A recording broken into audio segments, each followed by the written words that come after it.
Hello, fellow traders. 'Tis I, TheRumpledOne, coming to you on Wednesday, June the 17th. The year's 2026. Let's talk trading, money management, flip a coin. These videos are for educational purposes only. Your results may differ from mine. As always, let's make sure you have your risk management in place so that way, if you're flipping a coin, you won't lose more than you're willing to lose while you are trading. Walmart and I had a conversation earlier today, um, and I was saying something about, might as well just start flipping a coin and just manage the money because it it's funny. We have all these different methods and systems and that we can use to enter trades, and sometimes they just go in our favor, and sometimes they don't.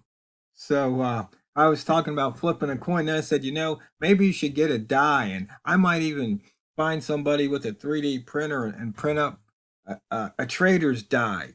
It's like um, go long, go short, wait, and like every minute or every 5 minutes or whatever it is, you roll that die and whatever, and you do what it tells you to do. And the thing is, it takes all your thought process for why you enter a trade goes away.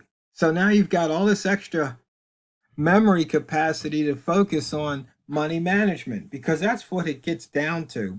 I was listening to a Tony Robbins interview, and the guy was asking him, so what do all these great money people, managers, and billionaires and CEOs, what do they all have in common? And he says, number one, they all hate to lose. It's like you got to make sure you don't lose money. And Walmart says that you protect your capital, and I think he even used that phrase, and it made me smile because I said, "Wow, I wonder if Walmart was one of them." But um, that it's so true because that's the first thing is you don't want to lose money, and they talk about different ways not to lose money when you're managing billions because you just can't go in and trade $1 billion. You diversify, but that's kind of getting off track here.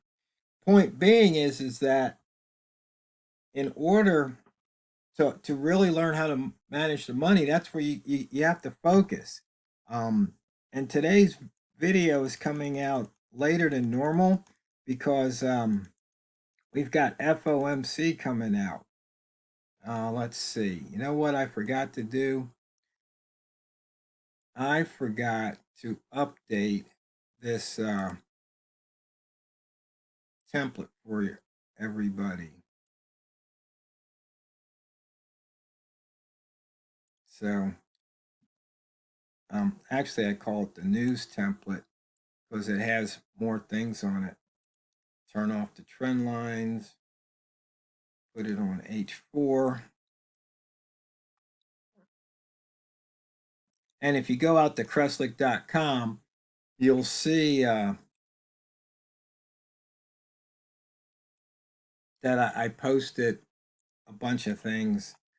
The morning routine report and the news report. Let me turn something off here so we can just focus. Whoops. Okay, close. Turn off the trend lines.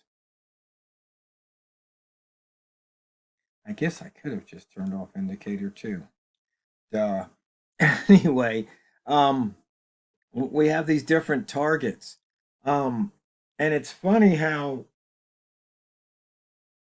price seems to really adhere to these targets, and these aren't um, real technical targets. They're more based on kind of the fundamentals as opposed to chart patterns and everything.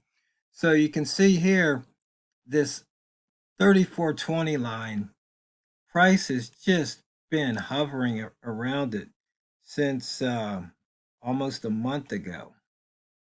it just keeps going back to this 34.20. And I know yesterday I was in a trade and I was needed price to go short, and I was just banking on it coming back down to that line, and sure enough it did. If I would have stayed in the trade a little longer, I would have made more, but that's not where my target was. So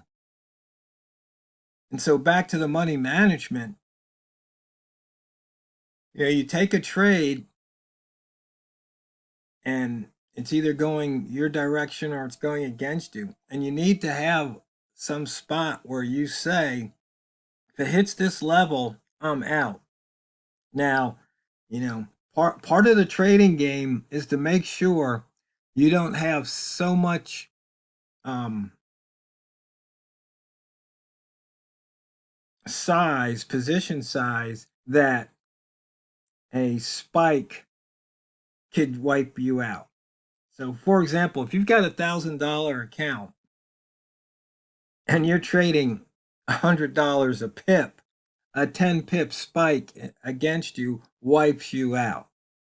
So you don't want to do that. So you've got $1,000 account. Maybe you're trading $10 a pip. Well, then 100 pip spike would wipe you out. 100 pip spikes nowadays don't happen that often, but they still can. So maybe you're trading $1,000 account with $1 a pip, and so 1,000 pip spike, that would just be a black swan event. I mean, I don't think we would see that. I mean, that would pretty much be the end of the market if it had 1,000 pip spike. So you want to trade somewhere where a spike can't wipe you out. So that's something you have to keep in mind. And a lot of traders, I think, make the mistake of they put their stop loss based on a chart, but then they don't size their position accordingly. So, for example, if you were going short and you say, well, if it goes back to 34.20, I want out. Well, it's one thing to put the stop at 34.20 when price is here. It's entirely different when it's here because you could put on a much larger size than here. So it's just something to keep in mind. But, a lot of traders or some traders prefer to keep the same position size each time. Other traders prefer to size based on the stop. There is no right, there is no wrong, there's pros and cons. But the main thing is in managing your money is that you make sure that a spike won't wipe you out. I mean, take a look at this 4 hour candle. Let's see, what do we have? We've got, actually, we could just do it this way. We've got a high, we've got 106 pip range, it looks like, if I'm not mistaken. Yeah, 106 pips. So there's one of those. That's not a spike, but over that 4 hour period, if you were short down here and you didn't have the right position size, especially if you came back, the next day, you could be wiped out. Where, your stop may have been maybe at the midpoint of the previous H4. Or maybe because of your size, maybe it was, entry plus 15 or plus 20 or plus 10, just depending. And so on managing money, that's the big thing. That's the real big thing. So the whole idea about flipping a coin to get used to it would be, okay, you flip the coin. Let's say you flip the coin and let's look at 5 minute chart. So we're looking here. We've got some lines here, or I should probably put switches on these indicators now that I'm thinking about it, so I could turn them on and off. But let's just say we put some sweet spot lines out there.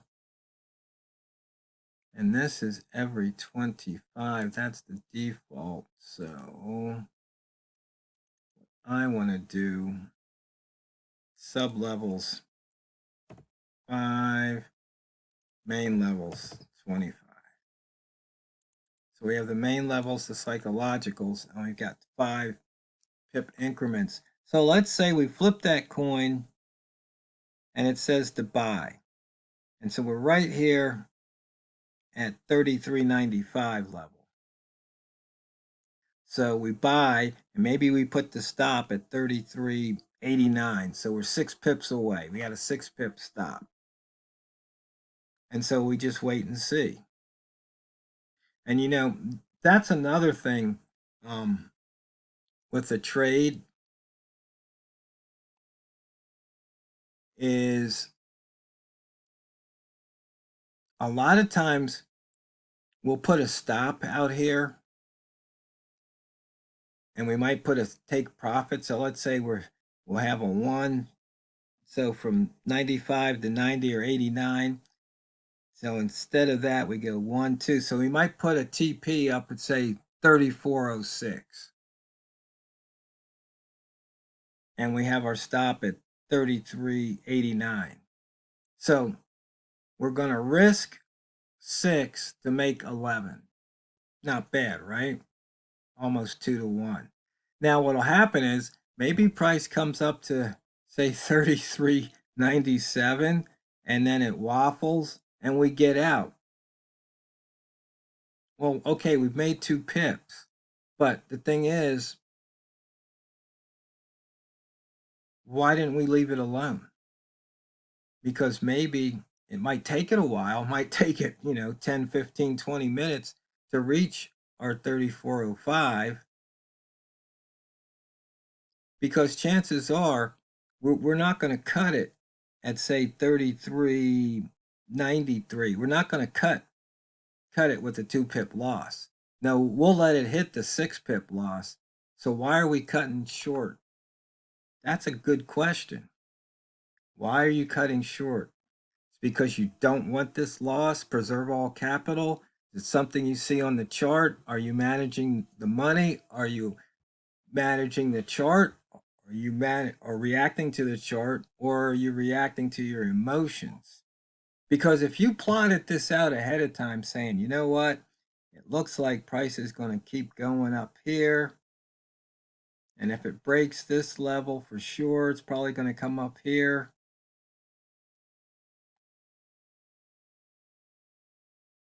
And so that's something you have to figure out on your own. I don't have the answer for you.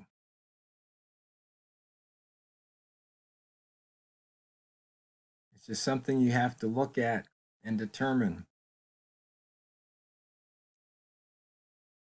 And the thing is, when you look at some of those statistics, if you do your detailed report,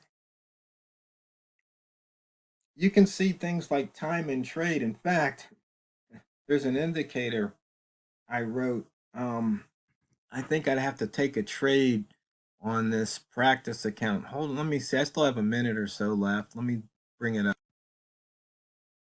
Okay. I've got this indicator that I call the trade life cycle P&L. And so since we're playing with, let's just go ahead and do that. And so we want to do for open trades. And so what this does is it shows you, are you up or down, and how far you went down and how far you went up. So might have to do this with another video. We've got news coming out in about 15 minutes. So, fellow traders, let me know if you try the flip a coin money management practice, because I want you to always remember and never forget that it's not what you trade, it's how you trade it. So go out there and drain the banks. This is the Rumple One.